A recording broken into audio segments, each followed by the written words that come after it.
Salut, c'est Alexis et je te souhaite la bienvenue dans Radio Contournement, le podcast dédié aux technologies no-code. Chaque semaine, je pars à la rencontre des personnes les plus intéressantes qui contribuent à ce phénomène passionnant qu'est le mouvement no-code. Allez, c'est parti pour l'épisode du jour. Bonjour à toutes et à tous, bienvenue dans le podcast de Contournement, dans la 11e saison du podcast. Et pour cet épisode, j'ai le plaisir de recevoir Grégoire Papillon, cofondateur de la société Énergie de Loire, et Adrien Cressin, consultant en automatisation et Airtable. Et on va ensemble faire un petit retour d'expérience sur tout ce qui a été fait justement chez Énergie de Loire autour du no-code. On va comprendre un petit peu les problématiques, à quoi ça a servi. Enfin voilà, il y a plein de choses. Tu as eu l'occasion d'ailleurs de présenter ça au Web Today. C'est là où on a eu l'occasion de un petit peu se croiser. Alors pas nous tous les deux, Grégoire, mais j'ai croisé Adrien et puis Émeric aussi qui m'avait beaucoup parlé de toi. Donc voilà, apparemment un très beau use case, vraiment cas d'usage. Pardon, je commence avec les anglicismes alors que j'ai dit qu'il fallait pas en faire. Donc voilà, donc c'est cool. Vraiment, c'est ce qu'on aime aussi, des épisodes comme ça, très concrets, avec des retours vraiment du terrain. Et puis voilà, d'avoir un petit peu vos deux perspectives là-dessus. Vous allez dire un petit peu chacun votre rôle dans cette histoire, si j'ose dire. Ce que je vous propose, d'abord pour commencer, savoir un petit peu d'où vous venez, c'est de vous présenter, peut-être Grégoire en premier. Oui, donc Grégoire, hein, Papillon, tu l'as déjà dit. Donc moi, je suis le fondateur d'Énergie de Loire, et puis avant ça, j'ai un background. Je suis plutôt ingénieur de formation, mais ingénieur ni informatique, plutôt technique. Et puis après, j'ai été salarié d'une société qui s'appelle Arcoya Énergie sur le photovoltaïque, donc développement commercial. Et puis après, j'ai créé une structure qui s'appelle Énergie de Loire, qui est le support à notre échange aujourd'hui par rapport au no-code, et je suis le fondateur et le président de cette structure aujourd'hui. Voilà, pour faire court. Super. Adrien? Yes, Adrien Cressan, merci pour l'invite, Alexis. Donc moi, j'ai fait école de commerce à la base. Et ensuite, j'ai commencé ce qu'on fait après une école de commerce dans la grande distribution. J'ai fait 5 ans pour le groupe Auchan dans les achats. J'étais du Nord à la base. Je suis du Nord à la base. Et ça m'a amené au bout de 5 ans à vouloir voir d'autres choses. J'ai déménagé en Guadeloupe. Je suis débarqué en Guadeloupe où j'ai fait 2 ans dans une PME en mode gestion de projet. J'ai un peu touché au digital, surtout à la présence en ligne. J'ai vu ce que j'avais fait sur la présence en ligne, ça m'avait bien plu. J'ai voulu monter j'ai voulu me lancer, monter une boîte. Donc j'ai monté une micro-agence digitale. Et ça m'a bien plu et j'ai pris beaucoup de plaisir à automatiser des process, tout ça, et je me suis rendu compte que automatiser le truc, c'est ça qui me faisait encore plus du plaisir. Et donc, au fur et à mesure, voilà, je me suis lancé en tant que consultant automatisation, et j'aide des PME à automatiser, à mettre en place Airtable, et voilà où j'en suis aujourd'hui. Comment tu as découvert les outils no-code, enfin, notamment Airtable, Zapier, Make, enfin voilà, ceux que tu utilises? Quand j'étais en Guadeloupe, je suis allé dans un coworking, et c'est là où super coworking, super mon endroit. J'ai rencontré d'autres entrepreneurs vraiment au top, et du coup, il y a eu une formation sur l'automatisation par le mec qui gérait Okay. le coworking, dédicace à Jordan. Et donc là, j'ai fait première formation, c'était du Airtable, et là, j'ai eu les yeux avec des étoiles. Ok, trop bien. Juste pour revenir rapidement sur... alors, déjà, je vais poser la question à Adrien. Pas du tout de background technique. Du coup, est-ce que tu avais fait un peu de code? Est-ce que tu avais fait un peu... Geek dans l'âme quand même. Genre, je me souviens, tu vois, chez Auchan, c'était moi le master en Excel. Je leur faisais des trucs bien complètes pour pouvoir lire Ouais. toutes les chiffres qu'on avait et tout. Donc, pas de background vraiment dans l'éducation, mais geek et qui aime bien chercher. Je me souviens même, j'avais fait un site quand j'étais en 3e. On devait faire des exposés. Moi, mon exposé, c'était un site internet et tout. Donc, pas de background, mais geek dans l'âme. C'est marrant parce que ça, c'est vraiment un trait commun quand même, qui amène un peu... pareil, tu dirais pareil, Grégoire? Ouais, moi je suis convaincu, c'est un trait commun fort. Moi aussi, j'étais J'aimais bien Excel, je trifouille Excel, j'ai jamais fait de code, mais c'est de dire on a une problématique et on se rend compte que les outils informatiques, au sens large, hein, le no-code est un support, mais peuvent nous aider à trouver des solutions seuls, de manière autonome, donc ce qui est hyper puissant quand on est junior, hein, ça veut dire qu'on n'a pas forcément besoin d'avoir une vision globale ou autre pour agir, et on a vite de l'impact en fait. Donc il y a beaucoup de reconnaissance en fait quand tu fais ça et que t'aimes ça. Est-ce que j'ai eu plusieurs là dans les épisodes récents des gens qui venaient d'écoles d'ingénieurs, donc ça y a l'air d'avoir aussi un. Est-ce que ce côté peut-être un peu ingénieur, il y a la conscience, peut-être la nécessité d'être bien outillé? Ou est-ce qu'il y a, je sais pas, ou est-ce qu'il y a un lien, tu dirais? Alors je sais pas si ça, sans anticiper les sujets qu'on pourra discuter après, on est pas mal à utiliser le no-code aujourd'hui au sein d'Énergie de Loire. Pas tout le monde, on verra, mais enfin, pas tout le monde trifouille dedans, on va dire, tout le monde utilise, pas tout le monde trifouille dedans. Et il y a quand même un trait commun, il y a un personnage commun qui est lié au no-code, qui sont quand même des gens qui aiment les problèmes. Ok. Et donc indirectement, qui gens qui aiment le problème, je pense que tu as un rebond avec des profils d'ingénieurs qui peut se faire assez. Donc c'est vrai que chez nous, c'est beaucoup de gens qui sont plutôt profils techniques et qui aiment la résolution de problèmes. Qui ont basculé sur le no-code. C'est marrant parce que ça fait écho vraiment à un de mes invités récents qui disait ça, ce côté ingénieur aimer résoudre des problèmes. Donc c'était vraiment. Ok, bah écoute, c'est hyper intéressant. Est-ce que tu peux du coup nous en dire un peu plus pour poser le contexte de Énergie de Loire?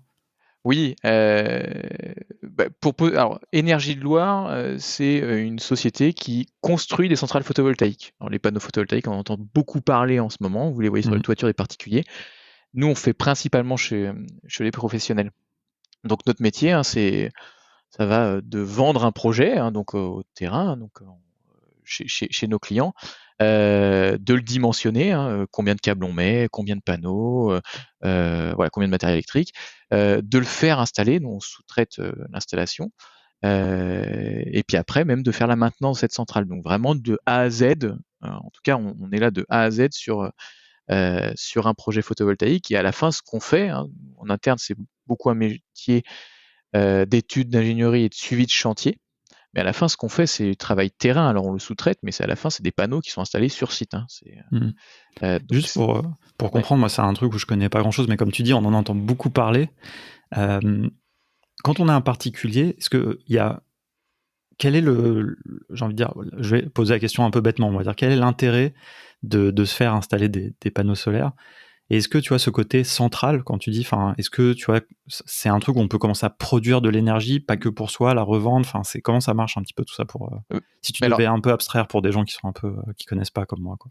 Pour faire très court, le photovoltaïque au départ, ça fait depuis il y a un peu plus d'une quinzaine d'années que c'est vraiment lancé, et c'est surtout lancé par de la réglementation d'État qui fait que l'électricité produite, d'un point de vue contractuel, en fait, elle est revendue. On la revend à l'État via EDF. En fait, c'est ça, le cadre de départ. Donc, à chaque fois qu'on produit de l'électricité, sur la majorité des cas qu'on voit par le passé, c'est comme ça. Il se trouve qu'après, avec la crise ukrainienne et l'augmentation du prix de l'électricité, donc ça, je pense, tout le monde en est conscient, on a aussi beaucoup entendu parler, et des changements réglementaires, maintenant, en particulier sur le particulier, c'est plus ce modèle-là qui prédomine, et tant mieux, hein, parce que c'est le but aussi du photovoltaïque et c'est sa puissance, c'est d'installer des panneaux photovoltaïques sur son toit pour, en priorité, réduire sa facture d'électricité, l'énergie qu'on vient prendre sur le réseau. Et donc ça, c'est aujourd'hui la majorité des nouveaux projets, en particulier dans le particulier, justement, c'est un peu redondant, mais c'est le cas, mais en fait, on appelle ça, on autoconsomme l'électricité, et le surplus qui est en trop, soit c'est revendu, soit c'est remis sur le réseau derrière. Mais vraiment, on peut effacer la facture. Donc oui, moi ça fait, je sais plus, 13, 14 ans que je suis dans le photovoltaïque, donc je suis très convaincu de cette énergie. Chez toi, tu as des panneaux solaires? Je vais installer chez moi, je viens de construire ma maison, donc oui, c'est prévu, ouais.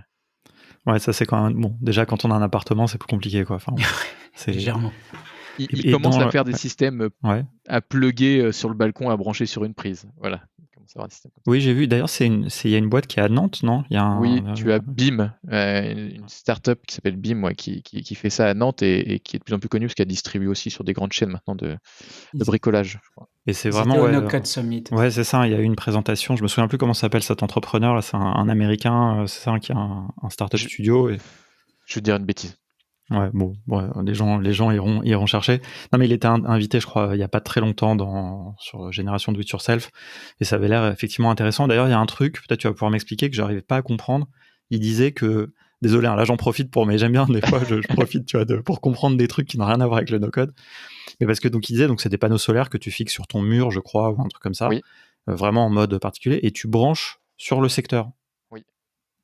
Et en fait, c'est tout. Parce qu'en fait, je sais pas, moi, dans ma tête, de mec qui connaît rien, pourtant j'ai fait des études quand même scientifiques, mais le secteur, c'est le courant, il vient pour allumer mon ordi, quoi.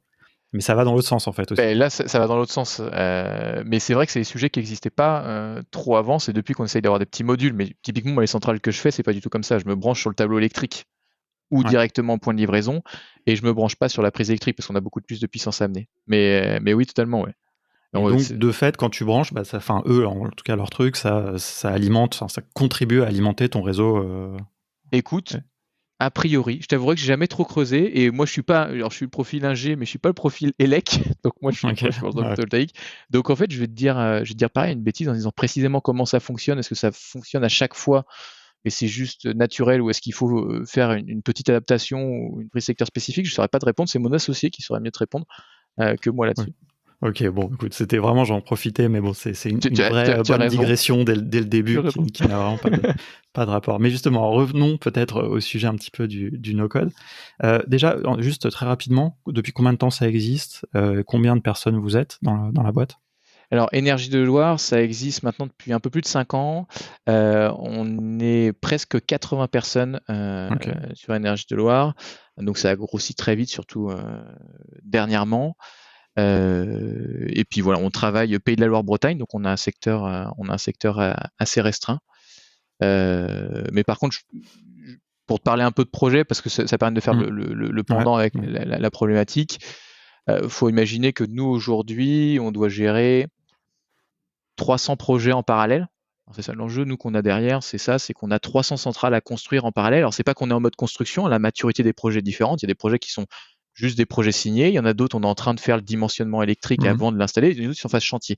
Mais on a toujours ce portefeuille qui est important de projets et qui grossit, hein, de par la croissance du marché, on va bien entendu parler, et la croissance de l'entreprise. Donc ça, c'est un premier point. Beaucoup de projets à gérer en parallèle.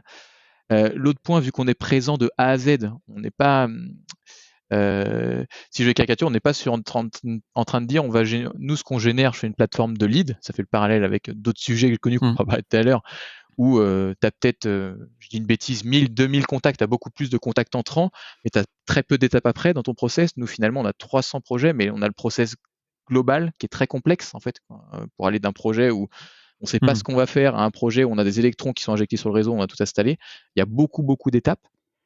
Et ça génère beaucoup d'interactions en interne, en externe. Est-ce que tu veux Ouais. donner juste quelques étapes pour qu'on comprenne un petit peu le flux? Bien Peut-être sûr. pas dans le détail, parce que comme tu dis, il va en avoir beaucoup. Non, mais les étapes qu'il faut comprendre, c'est sur une centrale photovoltaïque, celle qu'on fait, notre taille. Je ne parle pas l'exemple qu'on donnait avant d'un panneau qu'on branche, où là, on ne dit rien à personne, on le branche, ça fonctionne très bien. Nous, l'étape, il y a l'étape commerciale, de signer un projet et de faire le dimensionnement en avant-vente. Il faut déjà qu'on ait une idée qu'est-ce qu'on vend, combien de panneaux on va mettre, etc. Une fois que c'est vendu, il faut avoir l'autorisation d'urbanisme pour pouvoir installer une centrale. Donc ça veut dire qu'il faut préparer un dossier d'urbanisme, l'envoyer à la mairie, s'assurer qu'on a bien le retour, etc. Donc tout ce dossier urbanisme. Beaucoup de On doit même papier. nous afficher le permis souvent pour être sûr qu'il n'y a pas de tiers, de voisins. S'il y en a qui construisent des maisons, mais de voisins qui ne risquent pas de contester votre permis, vous l'affichez pendant 2 mois et vous prenez photo en vous disant personne n'a rien dit pendant 2 mois, j'ai bien la preuve que je l'affichais, donc je risque rien. Donc l'urbanisme. On a des demandes de raccordement parce que on doit être raccordé au réseau Enedis ou autre réseau, mais c'est principalement Enedis en France. Donc là, on doit raccorder au réseau. Et puis après, on a tout un volet, nous, qu'on peut avoir. C'est un sujet qui est avec des notaires. On a des échanges avec des notaires pour signer des baux. Et puis après, là, c'était très administratif, mais on voit qu'il y a plein d'étapes administratives et avec des temps morts. Et puis il y a évidemment des choses qui sont très logiques, qui est de dire la planification de chantier, le dimensionnement électrique des centrales. Et après, une fois ça, on fait le suivi de chantier. Une fois que le chantier est construit, on retourne au raccordement, on demande à être raccordé. Et après, on demande le contrat pour nous acheter l'électricité à EDF. Voilà. Okay. Donc là, c'est pour la Et, construction. et comme soulignait Adrien, probablement pas mal de papier, en tout cas, ou des choses qui se numérisent, enfin un peu au fur et à mesure, je sais pas, mais il y a des choses là, tu dis, je sais pas, avec des notaires ou quoi, peut-être c'est un préjugé que j'ai sur les notaires, mais c'est vrai que moi je les vois beaucoup, j'imagine, avec des classeurs, des trucs pas forcément très numérisés. Oui, c'est vrai que les notaires, c'est le cas. Il y a des grosses différences entre notaires. Alors, pour tout te dire, ce matin, j'avais 3 procurations à signer sur mon bureau en papier, donc c'est le bon exemple de ce qu'on doit signer. Tu as la signature électronique qui arrive un peu sur le notaire, mais ça reste encore un frein. Et l'autre point, c'est que contrairement aux autres métiers avec lesquels on travaille, le notariat, c'est compliqué d'avoir du poids vis-à-vis d'eux, de les faire changer. Et avec les autres partenaires, on peut essayer avec eux de travailler, dire comment on arrive à emmener plus de digital, parce que ça va leur servir, parce que nous servir. Le notaire, c'est trop compliqué. C'est un sacré chantier, essayer de réussir à les motiver, mais il y a des notaires qui prennent vraiment le sujet. Donc on voit quand même que ça évolue, cette partie-là. Ok.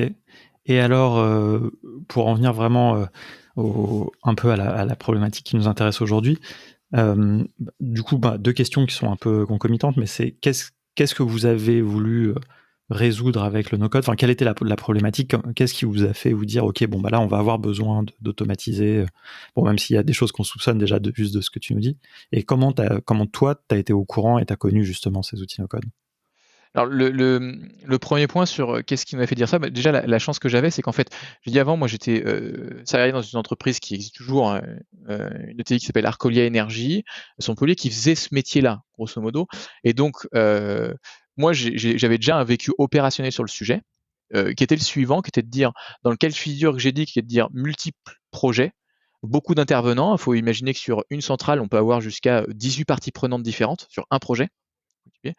Et ben en fait, on a des gros problèmes de fluidité, de circulation de l'information, de partage de l'information, de retrouver l'information. Donc, la caricature claire, c'est que chacun avait son fichier Excel dans chaque service. Et puis voilà, on voit le sujet. Et où est-ce qu'est la donnée maître? La donnée maître, quand on a besoin d'avoir une vision un peu globale sur des qui arrivent de financement, qui a dit tiens, j'ai besoin d'avoir une vision globale, mais qui est transverse au commerce, au développement, à la construction. Oh là, il faut qu'on synchronise les 3 fichiers Excel. Bon, bref, c'était une peine incroyable pour réussir en fait à faire ça. Donc une peine, c'est-à-dire soit ça nous demande de l'énergie à le faire, soit on le fait pas. Il y a les deux. Ça, c'était le premier point. Et l'autre point que je voyais aussi souvent, c'était du fait d'avoir plein de projets et que nos projets durent longtemps. Il faut imaginer que nos centrales, à cause de l'administratif surtout, ça met 2 ans en moyenne entre le moment où on signe et le moment où on raccorde. Et là, on a des clients qui se demandent où ça en est. Et combien de fois, moi, j'ai eu personnellement des appels de clients qui sont frustrés parce qu'ils n'ont pas de nouvelles. Donc, ça veut dire qu'on n'est pas proactif. Et en fait, nous, on est aussi un peu frustrés parce qu'en fait, on a fait notre job. Et on se dit, mince, il aurait juste un peu d'informations. Déjà, en fait, il s'est dit, ah oui, ça avance, je suis au courant, etc. Et donc là aussi, on s'est dit, ça va être compliqué d'appeler toujours 290 personnes tout le temps. Il y a évidemment une notion de process pour dire que ce serait bien de les appeler à un moment donné. Mais est-ce que de manière générale, on n'arrive pas à envoyer de l'information régulièrement pour toujours les tenir au courant où en est leur projet? Donc ça, c'était vraiment la peine initiale, c'était ça, c'était interne, d'avoir une vision globale des chantiers, où est-ce qu'ils en sont, la donnée maître. Et après, partage surtout client, moi que j'ai connu, qui était de dire qu'est-ce que c'est frustrant quand un client est pas content alors qu'on a fait le job. Enfin, c'est un peu ça, et c'est juste par un manque d'information. Donc ça, c'est pour répondre à première origine. Et donc comment je suis tombé dans le no-code, tombé comme Obélix. Et en fait, donc on en parlait un peu en off avant de commencer l'échange, mais tu as échangé avec mes anciens associés, donc Marco Perrone, avec qui en fait moi j'ai rejoint, donc ils ont créé une startup qui s'appelle Capital PV, qui est dans le monde du photovoltaïque. Donc le principe, c'est une plateforme de génération de leads qualifiés dans le monde du photovoltaïque. Et moi, ils sont venus me chercher tout au début, au bout de 6 mois. Et alors, pourquoi là j'ai découvert ça, c'est qu'eux, ils avaient déjà fait avec une agence parisienne qui s'appelle Start the Fuck Up, en fait, le prototypage de OK, comment on va mettre en place une plateforme pour être capable de faire votre solution et que vous puissiez gérer le sujet. Moi, ils sont venus me chercher parce qu'il manquait un côté vision photovoltaïque développeur, en fait, vision métier. Et à ce moment-là, j'ai mon côté, on discutait un peu tout à l'heure, ingénieur qui aime bien les problèmes, qui dit waouh, on m'ouvre une boîte de Pandore. Je sais pas, j'ai pas appris à coder dans mes études d'ingénieur. J'ai pas la motivation de prendre le temps aujourd'hui de le faire. Et là, en fait, il y avait un frein à entrée qui était très faible. Et en plus, j'avais un cas d'usage. Ça, je pense, que c'est un point important du no-code. J'avais un cas d'usage très clair. En fait, je connaissais la problématique. Et donc, j'ai commencé à toucher des outils qui étaient simples, qui étaient Airtable, base de données, Mailjet en mail transactionnel pour partager l'information, et Zapier en automation. Et puis après, il y avait une landing page, là qui était différente, mais ça a moins eu d'impact pour moi sur la partie landing page. Et j'ai également découvert la partie formulaire. On a utilisé Jotform à l'époque là-dessus. Donc c'est comme ça que j'ai découvert chez Capital PV. Et en fait, je l'ai vraiment utilisé chez Capital PV. Et puis à un moment, en fait, on était en train de lancer en parallèle. Moi, Énergie de Loire et Capital PV s'est lancé en même temps. Donc je lançais les deux. Ça posait d'autres sujets après, mais je lançais les deux structures en même temps.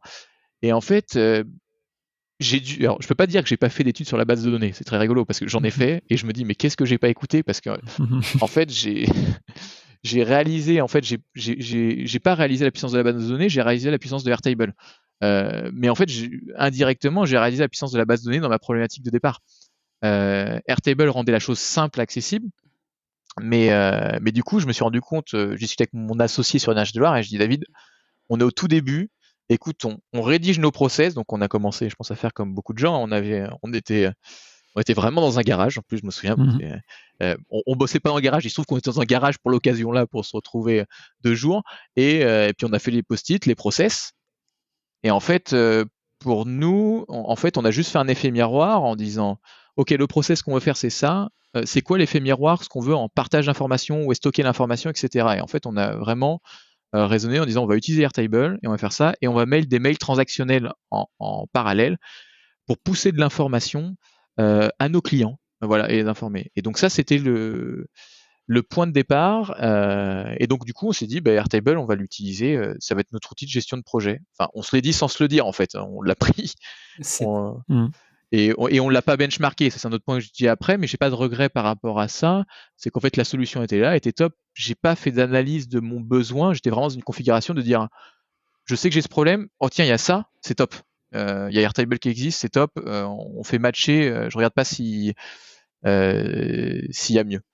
Vas-y. Et tu soulignes un super point, c'est que Airtable, il t'aide à comprendre la puissance d'une base de données. Et en effet, tu peux connaître ce qu'est une base de données, moi en l'occurrence, c'est pas le cas. Mais quand tu as cet outil qui t'aide à comprendre ce que c'est, comment tu peux t'en servir derrière, là, ça fait tilt. Et en dehors de ça, je pense que c'est une compétence en soi parce que oui, on l'a par Airtable parce que c'est facile à faire, mais du coup, ce serait facile à refaire sur d'autres outils. Mais cet outil, moi, a m'aidé à comprendre cette puissance. Mais c'est pas inné, hein. Alexis, j'ai écouté quand même quelques-uns de tes podcasts. D'ailleurs, je te remercie. Pour nous entrepreneurs ou personnes dans le no-code, c'est hyper intéressant de pouvoir s'ouvrir. Mais moi, j'ai le souvenir d'échanges en interne où je revois tout d'un coup un champ sur Airtable et le champ, c'est un single select alors qu'on va chercher, je sais pas, un notaire et je me dis, waouh, pourquoi ils font ça?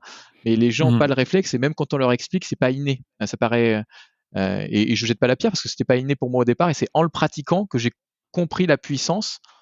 Parce que le premier réflexe qu'on a quand on a sur une base de données qu'on l'utilise, c'est qu'on se dit, on pense pas à l'étape d'après de ce qu'on pourrait faire de cette base de données. Donc on se dit juste dans le moment, j'ai besoin d'un champ qui me pointe telle partie prenante, par exemple notaire. Bon, je crée un champ qui me dit notaire. Et on ne dit pas que je vais créer un lien avec une autre table parce qu'on réfléchit pas en disant, mais ça serait intéressant que j'ai une autre table parce que peut-être qu'à un autre endroit, j'aurais besoin d'avoir rapidement une vue agrégée sur tout ce qui concerne ce notaire. Et ça, faut acculturer en fait les gens à ça. Mais c'est pour ça aussi qu'on fait des formations, tu vois, quelque part, il y a des choses, enfin, tu vois, c'est un mauvais jeu de mots qu'on essaye de pas faire, mais Airtable, typiquement, c'est un outil sur lequel il faut partir sur de bonnes bases, quoi. Et donc, c'est un outil, tu vois, c'est intéressant parce que dans le no-code, je rebondis rapidement sur ce sujet parce que franchement, ce que tu soulignes, c'est, nous, on adore, tu vois, ce sujet-là. Mais c'est vraiment, tout le monde peut le prendre en main, en fait. Tout le monde, on peut cliquer, c'est joli, c'est beaucoup plus facile quelque part à prendre en main que Excel ou que Google Sheet.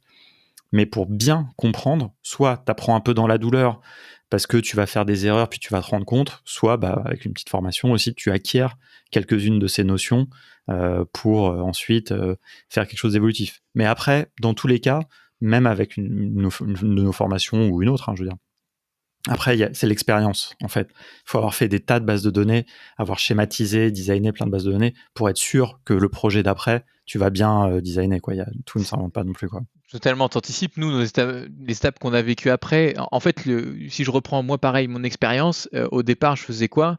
Je raisonnais dans mon cloison d'automation que je voulais faire.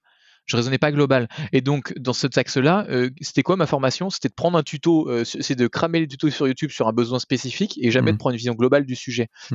Et donc, du coup, top. Alors, par contre, Et donc la mise en place initiale, pour bien comprendre, vous l'avez fait vous-même, quoi. Enfin, vous avez commencé à utiliser, voilà. Parce que tu parles à un moment, tu dis, vous êtes posé quand même pour des post-it. Enfin, tu vois, vous avez quand même eu cette phase, on va dire, et peut-être justement Adrien pourra réagir là-dessus, mais un peu à modéliser quand même ce que vous voulez faire, non? Ou vous avez fait un peu au fur et à mesure aussi? Non, ça on l'a fait vraiment au départ, et alors, on aime bien les process dans la société. Le côté ingénieur aussi, non? Ça écoute, peut-être. C'est le côté ingénieur, et puis c'est l'autre côté aussi, notre métier par rapport au volume de projets qu'on a. En fait, on pense que si tu le fais pas, c'est trop compliqué. Donc on s'est pas fait accompagner à ce moment-là, et on avait des accompagnements avec.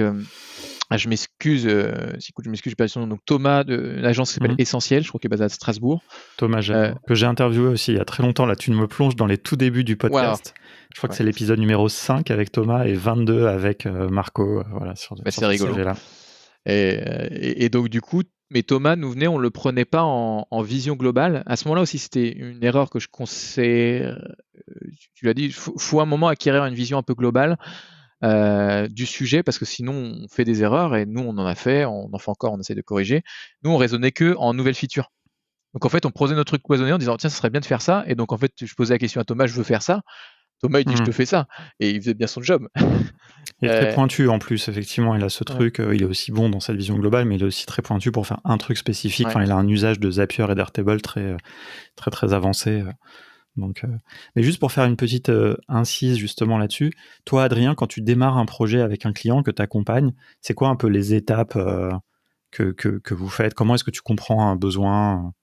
Moi justement j'aime bien les creuser et pas m'arrêter qu'au besoin initial, parce que ça me plaît de comprendre comment ça marche. Après avec Énergie de Loire, ça s'est pas passé de cette façon-là, mais en général on vient y venir après, ouais. En général, donc vraiment comprendre ce qu'il y a derrière le besoin et comment ça fonctionne, quels sont les interlocuteurs avant, quels sont les interlocuteurs après le process, pour savoir comment rendre l'information de la meilleure des manières et la prendre de la meilleure des manières.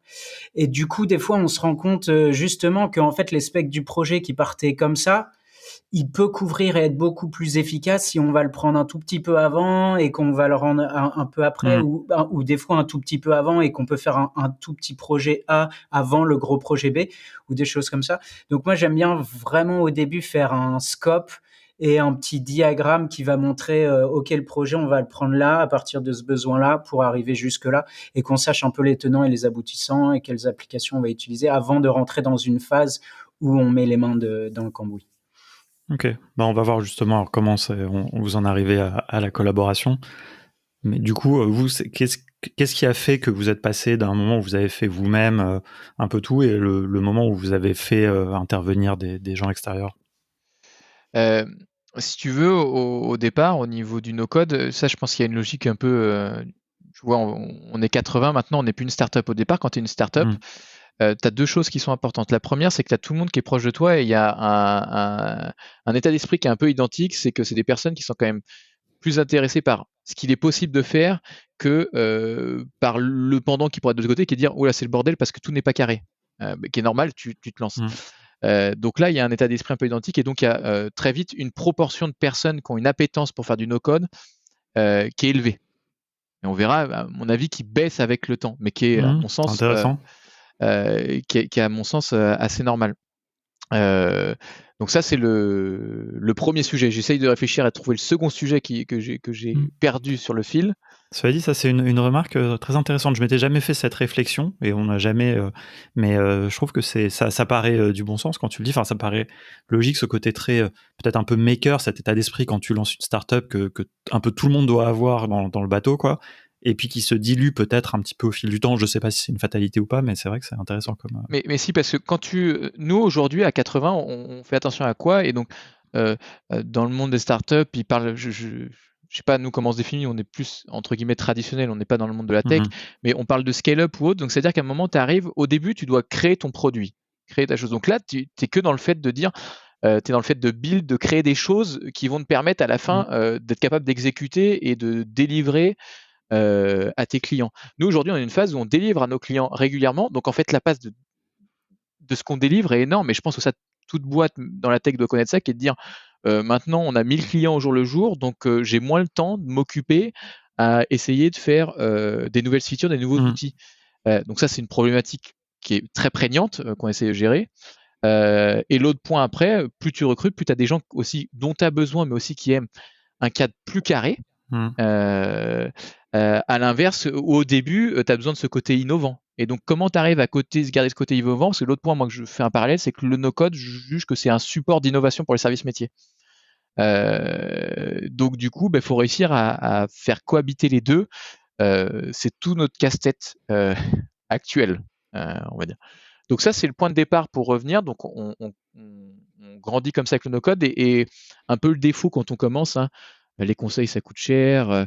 J'étais au chômage, je suis pas payé, on n'a pas beaucoup d'argent, on va tout limiter, donc on bride un peu le conseil. Et après, à la fin, je pense, en tout cas, je parlais pour moi, ça devient presque aussi être un réflexe qui est de dire, on va tout faire soi-même. Parce qu'on est habitué à tout faire soi-même. Donc, ce qui s'est passé, il faut avoir une idée qu'on a, au bout de 2 ans, on atteint une première limite d'Airtable qui était le nombre de champs dans une table. On a eu 500 champs dans une table. Ouais. Ça, je trouve ça fou, en fait. C'est un truc. Enfin, c'est déjà, nous, par exemple, on n'a jamais atteint la limite de nombre d'enregistrements, mais la limite de nombre de chants. Je sais pas, toi, c'est quelque chose que tu as observé déjà plusieurs fois, Adrien, dans des contextes, parce que peut-être que moi, je me rends pas compte, je suis pas assez dans des contextes métiers. Mais tu vois, en fait, j'ai l'impression que 500 chants, ça devient juste ingérable, non? Enfin. Alors, justement, quand moi j'ai vu le j'ai vu le truc, quand on s'est rencontrés avec Grégoire, je lui explique un peu ce que j'ai fait, ce que j'ai déjà mis en place et tout.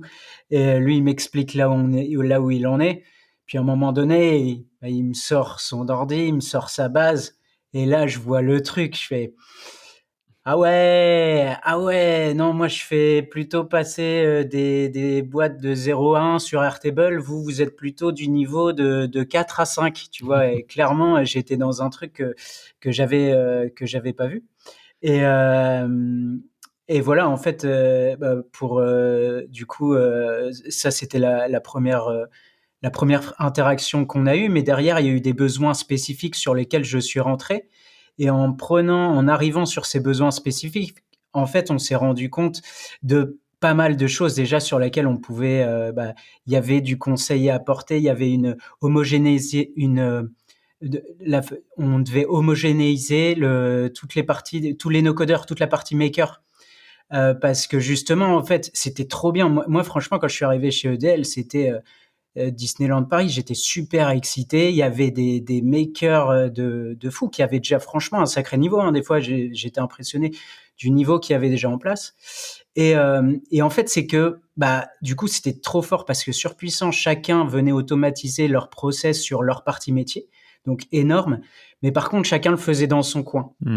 Et du coup, tu n'avais pas un process, tu n'avais pas des règles qui étaient établies. Et c'est comme ça qu'on est arrivé. Donc, quand on commence à comprendre ça et qu'on prend du recul, c'est là où on peut arriver sur maintenant, il va falloir un peu processiser, mettre en place les règles et se dire comment mettre tout ça en place et former aussi les gens. Parce qu'ils arrivaient sur Airtable, ils étaient vite lâchés dans voici Airtable, l'Airtable EDL, ils étaient vite lâchés et il faut les amener peu à peu. Donc, c'est ce qu'on a commencé à faire derrière après, si tu veux. Pour comprendre, je vais te laisser réagir après, mais juste pour comprendre, les 500 chants, est-ce que ça venait justement un peu de ce que tu évoques, c'est-à-dire que chacun venait ajouter les chants qu'il voulait un petit peu dans son coin? Ouais, il y a un manque de discipline qui était important.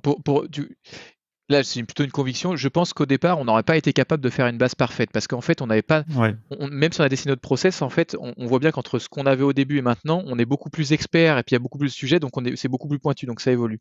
Par contre, je crois qu'il y a un moment où il faut se poser sur comment vous appelez, j'oublie le nom, MCD, matrice de données, cartographie de données. Je me ouais. souviens plus le nom. Vous avez, mais c'est de dire l'architecture de la data. Et Le donc ça, diagramme ouais, enfin bon, il y a plein ouais. de noms. Il y a plein de noms, je sais Ouais. pas, mais en tout cas, c'est comment on donne l'architecture de la data. Là, je pense que c'est une erreur qu'on a fait quand on a connu le premier coup à 500 champs. Là, j'étais encore un peu en mode traumatisé à dire je prends pas de conseils. Là, je me suis dit on va trouver la solution seule. Que là, je pense que ça aurait dû être une erreur de dire c'est le moment de remettre à plat. On a 500 champs, on fait quoi comme architecture de données. Donc ça, c'était un premier point. L'autre point, c'est un enjeu de discipline. Ce que dit Adrien, c'est que euh, je dis une connerie, je vais prendre un exemple qui est faux mais qui est plus compréhensible. On avait le champ nombre de panneaux, et si je caricature, on avait nombre de panneaux entre parenthèses service commercial, nombre de panneaux entre parenthèses service BE. Donc, bon, je pense que les gens connaissent ça. Ouais. L'erreur qu'on a faite, j'ai pas trop de regrets parce que je pense qu'on aurait bridé, j'aurais voulu faire plus tôt, c'est un peu à mon image, moi j'ai pris la boîte de Pandore du no-code en la regardant et en crochetant. Et après, j'ai donné tout ça de la même manière à tous les makers actuels en disant c'est pareil, les gars, allez-y, c'est open bar, j'adore l'innovation, faites ce que vous voulez. Je caricature, je ne l'ai pas dit comme ça, Ouais. mais ma posture était celle-là. Donc, du coup, forcément, en bout de chaîne, on atteint 500 champs. Alors, oui, je pense qu'on a beaucoup de champs de manière générale, mais 500 champs, il y a un problème. Non, mais je pense qu'il y a quand même tu vois, plein de vertus, tu vois, à cette autonomisation de tes équipes, on va dire. Je pense que ça, c'est quand même. Après, il faut un petit peu de discipline. Mais moi, je suis convaincu, enfin, je sais pas ce que tu en penses, Adrien, mais que c'est très difficile, que personne, même des experts, ne peuvent avoir la base parfaite dès le début, la modélisation parfaite. De toute façon, une Bah, modélisation, elle est amenée à évoluer. bah oui, Et c'est je vrai pense qu'après, qu'elle c'est juste de n'existe ne pas. pas se retrouver bloqué, je pense. C'est ça, peut-être que l'expérience peut t'amener, c'est de modéliser de telle sorte à pas te retrouver bloqué, quoi. En Ben, fait, c'est de anticiper les potentielles limites en amont, tu vois. OK, où est-ce qu'on est maintenant? Combien de projets on compte signer? Quelles peuvent être les premières limites? Donc aller regarder, en termes de nombre de records, en termes de potentiel nombre de champs Mm. qui viennent à évoluer ou ça. Et en fait, c'est anticiper là-dessus et le voir en amont. Donc, de temps en temps, faire pause sur l'actuel et regarder Mm. où ça peut bloquer. pour la petite anecdote, il y en a eu plusieurs chez toi qui sont passés comme ça, mais c'est le cas aussi pour notre boîte. La chance qu'on a eue, ça aurait été encore pire, je crois, sinon, on n'aurait pas réussi, c'est qu'en fait est arrivé le Covid, quand on avait signé 80 projets et qu'il fallait commencer à envoyer. Donc en fait, on s'est retrouvé, en fait, au moment du Covid, j'avais plus personne qui m'appelait, et on s'est posé deux questions. Moi, j'ai passé à crocheter les process et à me dire comment je mets sur Airtable, qui est et là, c'est quelque chose de triste qui s'est passé, mais par rapport à mon business, c'était incroyable. J'étais plus dérangé, j'avais le support, j'avais la matière, j'avais les problématiques, j'avais le temps de le gérer. Et donc, c'est ça qui a permis qu'on s'y ait mis. Et on n'a jamais réussi à Mm. retrouver ce moment, et c'est là, c'est toujours compliqué, hein, Ouais. de trouver la parenthèse où tu fais un stop et tu dis qu'il faut qu'on mette à plat parce que la machine tourne bien, en fait, parce que C'est tu sors des ça. projets. Tout à l'heure, tu disais que voilà, toutes les boîtes se retrouvent à un moment à avoir 1000 clients. Bon, malheureusement, pas toutes les boîtes, mais justement, c'est plutôt bon signe quand tu as ce business qui tourne bien. Ouais. Et c'est vrai que c'est très difficile de se dire, c'est même impossible, je pense, de dire stop, on met tout sur pause. Ça, c'est des choses, il faut arriver à faire en parallèle. Mais là-dessus, je n'aurais pas forcément de conseils ou de réactions. Je pense que tout le monde y est confronté et que c'est. Après, il faut arriver à Mais gérer du mieux qu'on peut. Voilà. je pense que c'est aussi grâce à ça que Énergie est allé aussi vite aussi aujourd'hui et a atteint Ouais, des limites aussi rapidement. C'est parce que tu as laissé ça. Quand on laisse des makers dans sa boîte automatisée et tout, c'est des nouveaux moteurs que tu viens mettre et c'est une boîte qui est de plus en plus scalable. Donc, quand tu le fais bien et en plus, s'il y avait les bonnes règles de base, c'est pas grave, mais là, elles viennent après. Mais c'est vraiment en termes, tu viens mettre de la scalabilité dans ta boîte. Et puis, tu fais des choses que tu n'avais pas prévues. Alors, je fais une petite digression, mais j'ai dit qu'on partageait de l'information. Ce qu'on n'avait pas estimé, c'est une chose toute bête, alors qui est très simple, c'est qu'on s'est dit, tiens, beaucoup de gens ont fait peut-être bosser des artisans dans leur appartement ou autre. On c'est compliqué des fois les artisans les plannings ou leur information. Ben nous on s'est dit tiens souvent c'est compliqué parce qu'ils n'ont pas l'information aussi en amont. eh ben, on va leur faire des iframes de tous les projets qui les concernent sur les 6 mois à venir, on les connaît. Et donc on a développé juste portail. Alors très bête les portails dont Donc- on a fait, on n'est pas passé par des solutions type software ou autre. On a dit à l'époque, on a dit bah tiens, on a un WordPress, on parle WordPress, on pousse des iframes dessus. Donc, Et aujourd'hui, juste pour préciser, les iframes, c'est une partie de Airtable que tu viens donner à l'extérieur, juste pour préciser ce que c'est. Donc, tu viens montrer une partie du tableau à l'extérieur, Sur donc un en site l'occurrence, web, c'est tes prestataires. Voilà. Et ça, j'avais pas anticipé la puissance que ça allait avoir sur nos partenaires. Parce que de la même manière, en fait, que j'avais traduit au début la peine qu'on avait en interne parce que l'info circule mal, ben là, en fait, ils n'ont jamais eu accès n'importe quand, n'importe où et surtout en amont sur toutes les informations d'un projet. Et aujourd'hui, on a, je crois, 100 portails différents, 100 partenaires qui nous font des retours et qui, eux, des fois, certains nous poussent en nous disant on aimerait pouvoir modifier les données ou vous envoyer de la donnée dessus. Génial. Donc, et ça, c'est quand même venu au départ aussi de laisser ouvrir, laisser tester des choses, que les gens prennent ça. Ouais, franchement, moi j'ai l'impression, enfin, de tout ce que tu me dis, tu vois, c'est vraiment un super état d'esprit, quoi. Enfin, c'est ce truc et qui ne peut pas forcément être laissé autant dans une grosse boîte, parce que après, il y a un moment où plus tu as de collaborateurs, peut-être tu as d'autres enjeux, mais je pense qu'au début, il y a que ça de vrai, quoi. Enfin, on est obligé tous, hein, je veux dire, même nous, par exemple, on est une toute petite boîte, mais il y a des choses, on est allé très vite sur les automatisations, on n'a rien documenté, je veux dire, et on donne des formations, on explique aux gens qu'il faut super bien documenter, qu'il faut faire, mais il y a un moment, il faut être réaliste aussi. Enfin, nous, on essaie aussi de pousser ce truc un peu pragmatique, quoi. C'est-à-dire, il y a un temps pour tout, et il y a des moments où il n'y a pas d'enjeu, il faut aller vite, et puis après, on corrige. C'est à quel moment tu lèves la tête du guidon, c'est ça, je pense que tu as raison, c'est dire à un moment, il faut prendre, quand tu prends conscience qu'il y a un sujet, c'est là où je pense que c'est important. La prise de conscience fait que le sujet est costaud, à mon sens, parce que je l'ai pas réalisé, et donc c'est là, faut le prendre et faut pas le laisser. Mais oui, moi je partage totalement ça.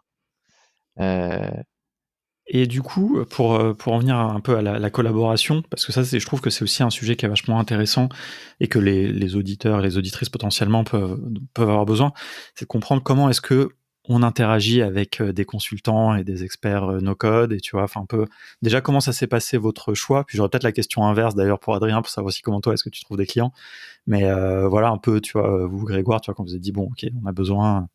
Alors non, c'est pas du tout dit comme ça. Ouais. Alors, moi, je suis quand même assez comme ça. J'ai l'impression, dans la communauté de no-code, ça a l'air assez prégnant, mais dans le photovoltaïque, j'ai beaucoup suivi ça. Je fais aussi confiance aux rencontres ou au moment de l'instant, parce que je juge que, si c'est fluide, faut y aller. J'ai ce ressenti-là.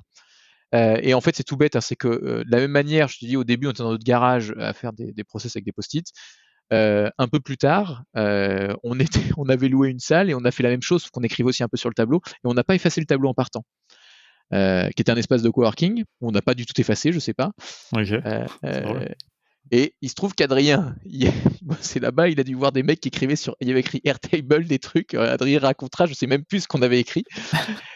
Et je crois que je sais si c'est toi qui m'as contacté directement ou c'est le gérant de l'espace de coworking. Ouais, c'est Philippe qui t'a filé le contact, du coup. Donc voilà. Qu'on salue Philippe de la Ruche. On te salue. La Ruche à Saint-Nazaire, qui m'a filé le contact, et j'ai dit, vu que moi, à ce moment-là, donc ça, je pense, c'est aussi une erreur. Je ne ferai pas avec le recul, c'est-à-dire que j'ai beaucoup aimé le no-code, mais je l'ai crocheté en solitaire. Et j'apprécie beaucoup les échanges que je partage là, ou quand je suis allé au Web Today, je peux pas assez mettre de temps, je pense, aujourd'hui, mais je pense que ces échanges sont hyper importants parce que c'est des sujets nouveaux. Il n'y a pas forcément de sujet clair, il faut pouvoir échanger. À ce moment-là, moi, j'étais isolé parce que je m'étais pas ouvert. Hein. Et tout d'un coup, on me dit, tiens, il y a un gars qui est sur Saint-Nazaire, à 2 pas de chez toi, et qui a fait waouh quand il a vu Airtable. Je dis, putain, lui, il faut que je discute avec lui. et donc voilà, on a discuté ensemble. Et puis j'ai dit, bon, de toute façon, moi, j'ai toujours des demandes, j'ai pas assez de gens, et j'étais encore un peu dans ce mode. Faut que j'envoie des features dans tous les sens, donc Adrien, viens tester, et puis on bosse ensemble. Est-ce que tu veux raconter un petit peu ton côté de l'histoire, Adrien? Du coup, je reprends moi. Je coworkais à l'époque à La Ruche à Saint-Nazaire. Je descends dans la salle en bas et je vois un géant process Airtable sur le tableau. Alors là, j'ai les yeux en mode étoile. Je fais oh putain, mais qui est-ce qui a fait ça ici? Je vais tout de suite voir Philippe. J'ai Philippe, qui est-ce qui était là et tout? Ah, c'est Énergie de Loire. Je t'en ai déjà un peu parlé et tout. Ils sont tous sur Airtable. Je fais ah, c'est géant et tout. Bah tiens, à l'occasion, faudra qu'on se rencontre. Et en fait, ça s'est fait. Voilà, j'ai eu un coup de fil de Grégoire et l'échange s'est fait comme ça. Et énorme quoi. D'ailleurs, je rebondis sur ce truc-là, peut-être plus sur le côté justement consultant en freelance. C'est un conseil aussi que donnait dans un des épisodes que j'ai publié aujourd'hui même. Je crois que c'était Julien Mottet avec, je crois que c'était Julien qui disait ça dans le local. Le côté, on peut trouver ses premiers clients localement, notamment quand on se lance. Bon là, c'est pas forcément des premiers clients, mais ce côté local, en plus, c'est quand même chouette de bosser avec des gens, pas que en ligne, en remote et tout, parce que bon, on a tous pris l'habitude de ça avec le Covid. Et c'est bien aussi, hein, d'ailleurs, que si certaines personnes un peu isolées puissent accéder aussi quand même à tout ça. Mais moi, je trouve que c'est assez chouette aussi ce côté un peu, voilà, un tableau, quoi. Il y a un truc intermédiaire où vous n'êtes même pas croisés physiquement, c'est une trace laissée quelque part qui fait naître une collaboration. Bah, du coup, là, je te rejoins complètement. Et puis, c'est en lien avec ce que tu disais, Grégoire, au début, la proximité, qui est une des valeurs d'Énergie de Loire à laquelle j'adhère à fond. En fait, tu es là, il y a un besoin, tu peux parler trop directement avec la personne. Enfin, moi je vais raconter un peu comment, moi, au début, j'ai fait. J'étais en ligne et j'allais voir des besoins sur Internet, donc des gens qui avaient des réelles problématiques et que je leur répondais. Et c'est comme ça que j'ai eu mes premiers clients 100% en ligne et que je me suis fait la patte à Airtable, à faire de l'échange de clients, à faire mes premiers process et tout. Et de fil en aiguille, je sais que je suis au bon endroit, je m'éclate avec l'outil, je fais des mini-produits que je kiffe. Du coup, après, tranquillement, je vais bosser dans des coworking, je gère un peu ma micro-agence comme ça, je fais rentrer des projets Airtable comme ça. Et en fait, je parle juste Airtable à des pauses, quand j'échange et tout. Je fais comment tu fais ça? Est-ce que tu sais que tu peux l'automatiser, tout ça? Et de fil en aiguille, en fait, t'es dans un endroit, il y a quelqu'un Airtable, automatisation, un besoin, et ça va trop vite, et ça va super vite. C'est juste, tu es au bon endroit, tu rencontres les bonnes personnes et tu vois aussi que tu peux très vite aider. Quand tu es sur un outil comme ça et tu as un certain niveau de compétence, tu peux très vite apporter une aide et qui a une certaine valeur. Tu peux très vite la valoriser aussi, cette aide. Donc, rien qu'en partageant, moi, c'est du coup, là, maintenant, mes clients, c'est uniquement du bouche-oreille. Là, je suis full, c'est uniquement du bouche-oreille parce que je kiffe ce que je fais, je partage et c'est cool. Et par quoi ça a commencé, justement, votre collaboration? C'était quoi les priorités, Les premiers trucs, c'était quand même, en effet, t'étais un peu réduire en le nombre de mode champs? feature. Il était en mode, il y avait plusieurs sujets. Il y avait le mode feature, il faut builder, et le premier truc, c'était, tiens, on a un sujet de signature électronique. Donc c'était un peu pour ça le premier sujet. Il y avait un service qui avait besoin de signature électronique, le service construction, pour que ça dépote. En même temps, c'est bien d'avoir une mission quand même concrète pour commencer une collaboration, je pense. Sinon, ça peut être, surtout là, vu du contexte que tu nous donnes, où il y a quand même déjà tout un SI en place, enfin voilà, avec plein de choses, avec justement des makers un peu dans tous les sens. Je pense que pour commencer à collaborer avec un consultant qu'on vient de rencontrer comme ça à travers un cowork, ça peut être bien de lui assigner une mission un peu concrète, quoi. Ouais, c'est carrément bien, et dans les deux cas, ça permet de tester et de Oui, voir bien sûr. aussi dans quoi tu t'embarques. Parce que moi, franchement, à l'époque, parce qu'à l'époque, là, on parle il y a plus d'1 an, hein, maintenant, c'était clairement, je me serais pas senti à l'aise de rentrer sur une mission vraiment consulting propre. Et là, je suis rentré en mode builder dedans, dans laquelle on était à l'aise tous les deux, en face tous les deux, et j'ai pu shipper des premières choses qui avaient un impact. Donc ça, c'était chouette. Et il y avait du coup aussi une deuxième partie, donc build feature, et une deuxième partie sur ouais, on sait plus trop là, faut ranger un peu comment on peut faire et tout. Et donc en rentrant par là, c'est là où on rentre dedans, on voit comment les gens l'utilisent, on voit pourquoi ils l'utilisent. Et au fur et à mesure, moi j'ai pu prendre des petits steps de recul et arriver sur des règles à mettre en place sur tout Airtable. Aujourd'hui, je fais des formations, mais on a créé la formation Airtable EDL niveau 1 et on veut mettre tout le monde au même niveau sur le niveau 1 pour que chacun ait toutes les règles de comment on utilise Airtable, chacun ait les process de comment ça se passe et ce qu'on peut faire et ce qu'on peut pas faire. Et juste déjà d'avoir tout le monde au niveau 1, c'est cool. Et du coup, est-ce que justement tu as apporté un regard un peu extérieur, un peu neuf peut-être aussi sur tout ce qui était en place? Parce que j'imagine que vous, Grégoire, vous étiez à fond, c'est pas que juste parce que vous chiffriez plein de choses, mais au bout d'un moment aussi, on a moins de recul peut-être sur sa base, sur ces trucs, il y a des choses qui paraissent acquises.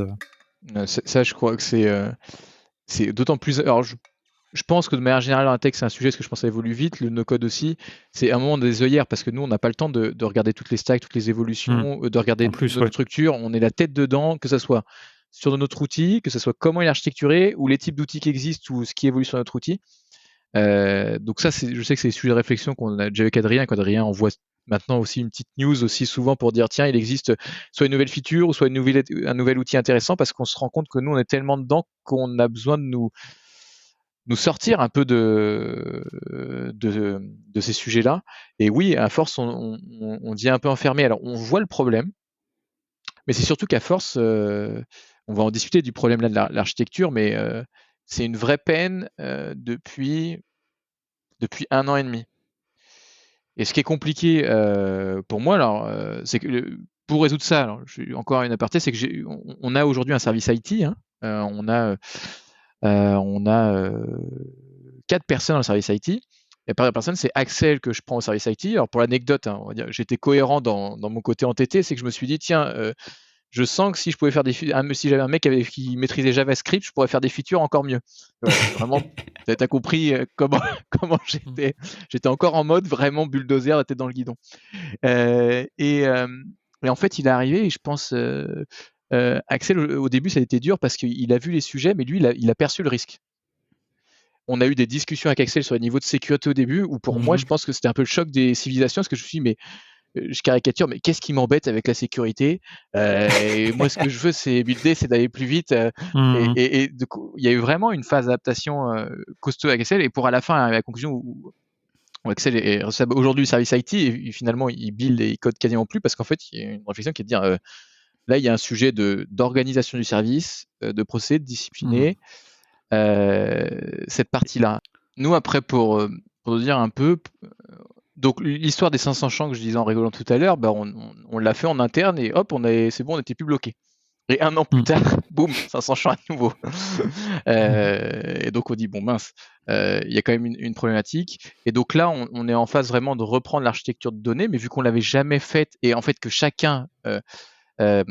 maker en fait a fait de son côté à crocheter, en fait elle était compliquée fallait réinterviewer tout le monde et resynchroniser ça.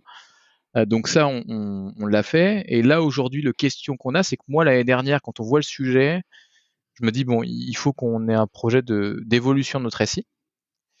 Et là j'ai des interviews avec des personnes, et en fait ça a été compliqué pour moi, parce que je me dis putain, j'échange avec 3-4 personnes, on dit bon c'est fini de jouer les gars. Maintenant, vous prenez un ERP sur étagère et c'est fini de jouer. Je caricature un peu, mais quand même, dans le fond, c'était vraiment ça. C'était dire, bon, c'est bien, vous avez bien crocheté, vous faites ça. Et moi, mine de rien, j'avais un blocage hyper important avec ça, que j'arrivais pas à verbaliser à l'époque, parce que je me suis dit, mais mince, je redis, moi, je pense vraiment que le no-code est un vecteur d'innovation des services métiers. Je le crois fort. Et je me dis, et en plus, j'ai des personnes qui le portent, donc ça veut dire que j'ai des profils dans la société qui aiment faire des choses de nouveau et innover, donc c'est-à-dire débloquer des verrous ou créer des nouveaux services qui ont de la valeur, et on va tout leur couper. Je me dis, mais même ces personnes-là, au-delà de couper une dynamique, on leur coupe un bras, et ils vont peut-être pas rester, parce qu'ils vont dire, ça peut peut-être apporter beaucoup dans la reconnaissance du métier, mais ça représente que 10% de notre temps. Des fois, c'est aussi une partie qu'on aime bien. Et donc là, toute la réflexion à pousser, c'était de dire après, ok, comment on fait, en disant, on veut quelque chose de plus robuste, plus sécuritaire, alors que 2 sujets, un sujet Airtable qu'on voyait, c'est qu'Airtable, alors il y a les interfaces qui sont arrivées, qu'on essaye de pousser, qui a des limites, mais à la base c'était quand même, on avait Airtable qui est le front, qui est le back, qui est la base de données. Alors, je dis ça comme si je savais tout, hein, je rassure, j'ai pris conscience de l'impact que ça avait ces mots-là grâce à ce projet et de l'importance de les séparer. Tout ça pour dire en fait qu'il y avait, oui, il y avait pas de, on n'a pas une zone où on protège nos données, on n'a pas d'aspect sécuritaire sur back-end ou autre qui protège, on n'a pas un aspect utilisateur qui est plus simple. Rien. Et donc déjà on se dit, bah mince, est-ce que Airtable c'est toujours le bon outil? C'est la réflexion qui est toujours à pousser, toujours avec dans un coin de notre tête de dire, mais si on enlève Airtable, il y a, on a aujourd'hui, je sais pas, j'ai pas le nombre exact, mais une dizaine de personnes, on appelle ça notre communauté. Alors on n'a pas le nom exact encore, il va être cherché, mais notre communauté de makers, si tu veux. Et on dit, mais il faut qu'ils aient un espace. Et donc là, tout l'enjeu, et ce qui est dur, c'est de trouver c'est quoi notre SI de demain avec des personnes qui ont pas besoin qui ont besoin juste d'une interface la plus simple possible, qui sont vraiment des utilisateurs. Et eux, ça va être important que ce soit clair quand ils arrivent, ils ont juste les informations dont ils ont besoin parce que bah, eux, ils ont besoin que ce soit plus carré et ils n'ont pas besoin d'avoir tout le détail de pouvoir faire de nouvelles choses. Et comment on conserve pour autant un espace à des makers et pas à des codeurs. Un espace important. Et donc là, bah, c'est la frontière qu'on a un peu en ce moment parce que bah, je pose mes questions à chaud parce qu'on va commencer à me dire ça va être compliqué, Grégoire. C'est une base de données unique, ça va être compliqué. Je lui dis est-ce que demain on n'est pas capable d'avoir un SI qui peut être en code plutôt classique et une zone de prototypage qu'on assume pour les makers avec des règles, avec de la discipline pour dire une fois qu'il y a une feature, un produit qui est mis en place, s'il tourne, hop, ben on le rentre dans le SI classique au bout d'X temps et on fait tourner. Bon, voilà, Super là, intéressant. Et c'est là où vous en êtes aujourd'hui. C'est un peu où en sont ces réflexions et peut-être un peu sur quel est le futur un peu peut-être de tout ça justement. Non, c'est vraiment là où on est parce qu'en fait on a lancé le chantier, on a communiqué à tout le monde. Donc là on faisait des POC sur les outils, mais il y a beaucoup de craintes. J'ai un Adrien, je mange avec Adrien la semaine dernière. Adrien il me dit quoi, on va arrêter Airtable? T'es fou.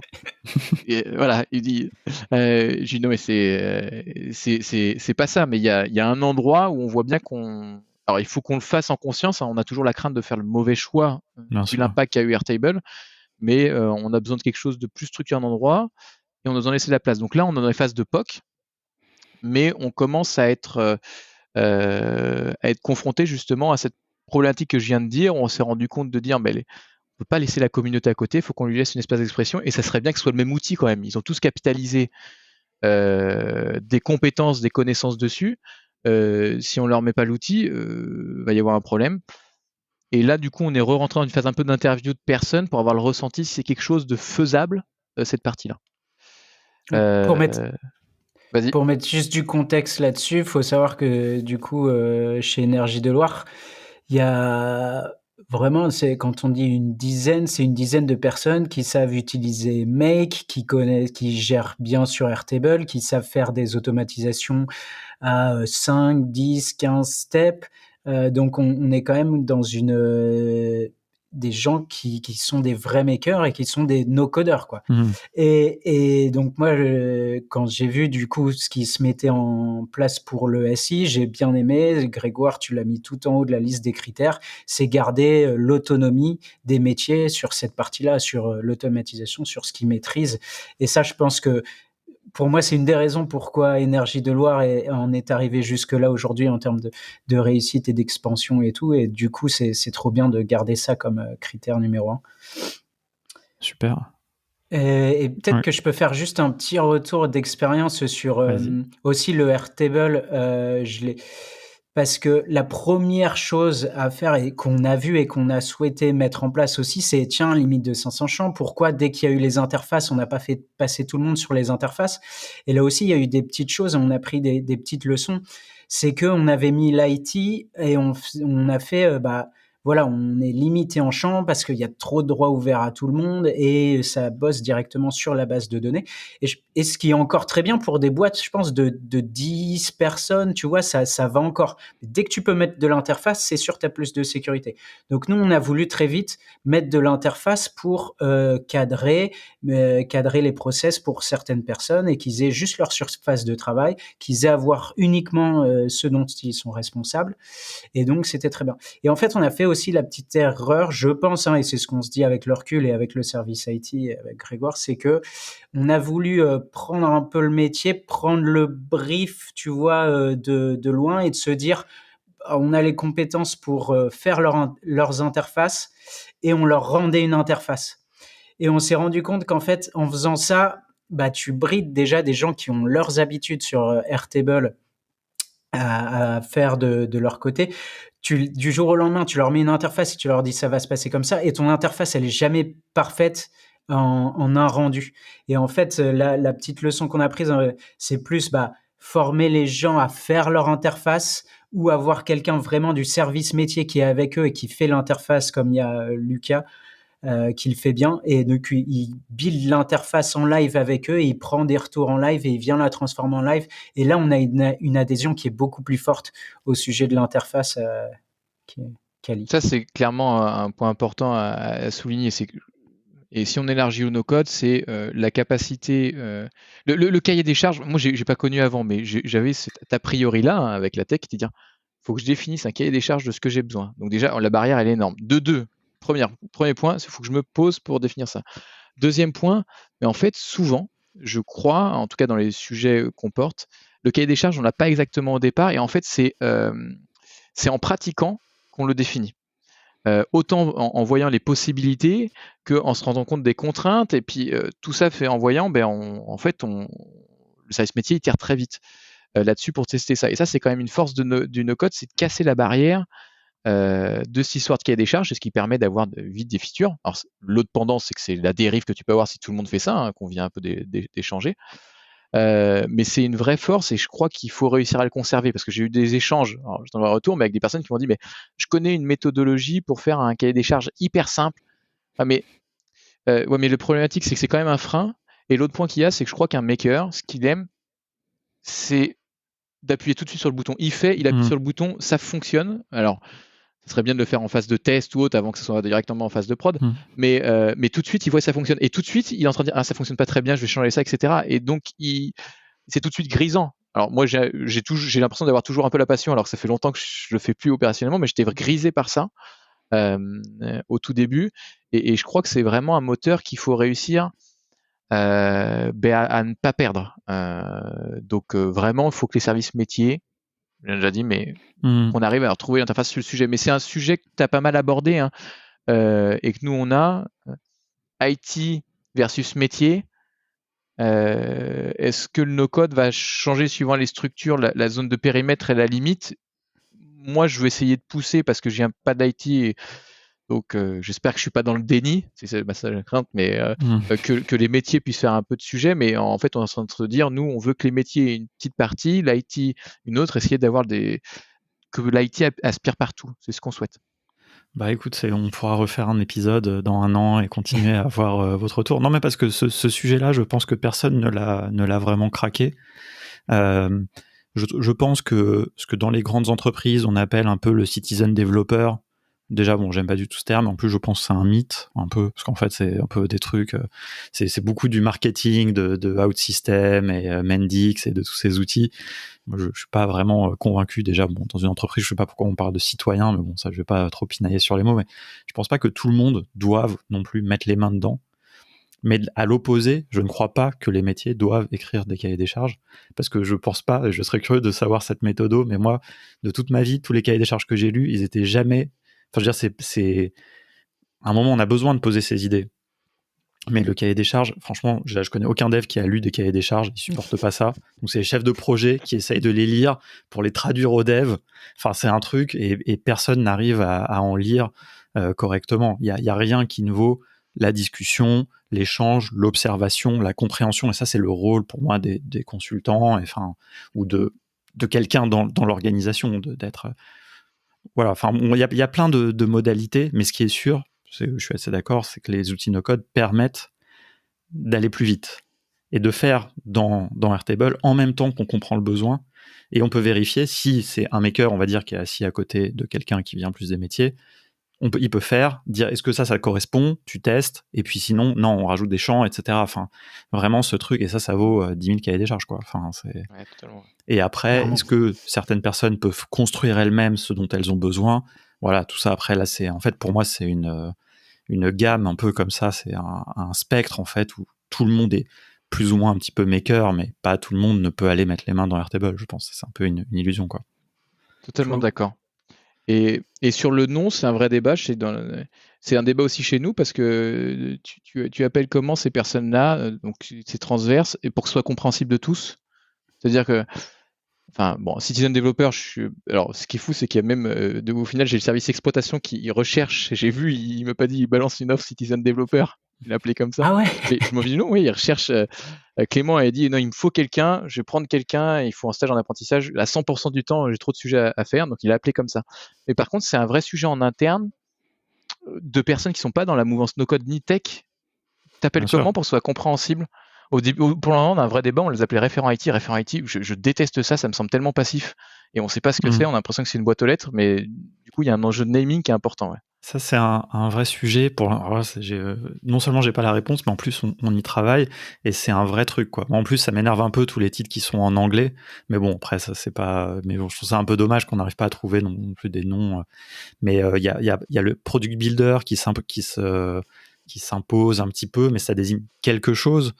Nous, on est plus sur les sujets d'organisation, d'automatisation, d'ops, comme on dit. Alors, est-ce que c'est des opérateurs? Bon, ça fait un peu bizarre. On imagine des gens devant des centrales téléphoniques en train de plugger des câbles, quoi, de brancher des câbles. Mais je ne sais pas. Je sais pas. J'attends que Pôle emploi nous donne la réponse. Je pense que si on attend Pôle emploi, malheureusement, on va attendre. Mais moi, j'attends le code ROM de Pôle emploi qui désigne un métier où c'est quelqu'un qui fait du Airtable et du Zapier et qui automatise. Et voilà. Alors, après, ce que tu disais, en plus, n'est pas exactement forcément ce poste-là aussi, parce qu'il y a toute cette gamme, comme on disait, entre qui c'est qu'il y a la personne qui contacte des métiers, puis, enfin, voilà, il y a plein de choses différentes, mais c'est un vaste sujet. Franchement, bon, on pourrait continuer à parler pendant longtemps. Merci beaucoup, vraiment, pour cet échange, parce que là, vous nous avez livré, je pense, vraiment des choses hyper concrète, vraiment que j'espère, d'autres gens vont apprendre, enfin voilà, tirer des leçons là de tout ce que vous nous avez partagé. Vraiment un très beau cas d'usage, et j'espère que ça va se répandre aussi, cette fait de faire soi-même, d'être confronté un peu aux problèmes que vous avez eu. Peut-être que vous allez éviter à quelques PME ou start-up ou quelques boîtes donc ça servira au moins à ça. Mais voilà, moi je pense aussi que c'est pas forcément trop grave, quoi. Peut-être qu'il faut plutôt à 100 champs ou 200 champs appeler quelqu'un, Ouais. mais aussi d'arriver aussi là, ça veut dire qu'on a construit des choses, quoi, tu vois. Et ça, j'aime beaucoup vraiment un peu l'état d'esprit qu'on ressent là que tu as partagé. Et je finirai sur un dernier truc, une petite. En fait, il y a un mot que tu as employé plusieurs fois, qui est le mot crocheté, que je trouve assez drôle. Et en fait, moi, ça me fait penser à un truc, c'est que dans le monde en fait des hackers, il y a le crochetage, c'est vraiment un art ancestral un petit peu. Quand tu vas dans des conférences sur la sécurité, tu as toujours des ateliers où tu apprends à crocheter des serrures et tout. Et donc voilà, je trouve que encore une fois, ça montre un petit peu. Moi, je suis très attaché aussi à la réhabilitation du mot hacker, parce que tout le monde pense que c'est des pirates, je sais pas où. Hacker, à la base, c'est vraiment un état d'esprit, c'est de contourner. Notre nom vient de là aussi. Contourner les limitations et tout. Et voilà, et je trouve que là, dans tout ce que tu nous as décrit, il y a vraiment, c'est un peu cet état d'esprit, tu vois. Se dire, on fait les choses, on voit, on essaye on se met pas de frein. Et je trouve que c'est assez cool. Et donc, tu vois, même les mots que tu emploies font un petit peu C'est une ressentir coïncidence, je suis heureux d'apprendre ça. Bah écoute, voilà, mais je pense qu'il n'y a pas d'hasard. Peut-être que tu vois, c'est l'état d'esprit est là. Oui, non, par contre, ça reflète notre état d'esprit, c'est sûr, parce que même sur tout ce qui ne concerne pas la partie tech, c'est quand même toujours notre état d'esprit de dire, OK, il y a un problème là, comment on arrive à trouver une solution à contourner ce problème. Ouais, super. Merci beaucoup. Une dernière question, est-ce qu'il y a un endroit où vous documentez un petit peu tout ça, peut-être toi, Adrien, ou vous, je sais pas, alors j'imagine que vous n'avez pas forcément le temps. Quand je parle documenter, c'est pas forcément la documentation, ça, enfin voilà, ça on a vu que c'était un chantier que vous avez qui est planifié, mais peut-être plus de communiquer un petit peu sur un blog, un petit peu à la manière là de ce qu'on vient de faire là, un peu des Rex. Bah t'as fait d'ailleurs une conférence du coup Web Today, est-ce qu'il y a un replay de ça qui est disponible? Il y a un replay, je sais pas s'il a été mis sur YouTube, je l'ai eu, tu vois, on me l'a demandé directement. C'est à vous de le mettre. Mais ça, Ouais. je vais le faire. Ça, on pourra dire, on va le diffuser. Alors, je pense que ce qu'on fera, c'est via LinkedIn. Ouais. Regardez Bah, où si ton tu profil est peux m'envoyer le lien, comme ça je le mettrai dans les notes. Ouais, top. Mais tu vois, là, c'est ce qu'on fait aussi. Moi, j'aime bien avoir ce rôle aussi de documenter un petit peu justement tous ces cas d'usage. Mais je trouve qu'il y a plein de vertus aussi en tant qu'entreprise ou aussi que freelance de documenter des choses comme ça, pour aussi un petit peu montrer, quoi, partager comme on fait. On n'a pas toujours le temps. Je sais pas, toi, Adrien, c'est des choses que tu fais sur ton site ou des use cases, des trucs comme ça? C'est des choses qui sont prévues, Ouais. mais comme pas mal de choses, mais je vais m'efforcer de poster sur LinkedIn. Ouais. Donc Adrien Cressin, et je vais essayer de partager un peu plus les retours et de tout ce qu'on vit. Tu as répondu à ma dernière question qui était où vous suivre et vous contacter. Donc LinkedIn plutôt pour toi, Adrien. Est-ce que tu es aussi sur Twitter LinkedIn, ou d'autres trucs? Non, Adrien Cressin. Je suis aussi sur Twitter, plus en mode follower. Ok. Et voilà. Et toi, Grégoire? Pareil, LinkedIn, que sur LinkedIn. Et Grégoire Papillon, du coup. Ok. Et je mettrai les liens. Et puis voilà, j'espère qu'il y a des gens qui vous contacteront. N'hésitez pas, vous, auditeurs, auditrices. En plus, super friand du partage, comme on vient de le voir et comme j'écoute Grégoire et qu'on a vu avec le Web Today et tout ça. Nous, on adore partager, échanger avec des compères experts Airtable ou no codeurs. D'ailleurs, je suis trop content. Là, je suis au No Code Summit la semaine prochaine, donc je suis trop content d'y participer. Mais super friand de partager ça avec d'autres. Trop bien. Et merci beaucoup. Et puis rendez-vous peut-être, on verra dans un an justement pour continuer cette discussion et voir comment vous êtes passé à l'étape suivante. Ouais. Merci Alexis. Avec grand plaisir. Merci pour l'invite. Ciao.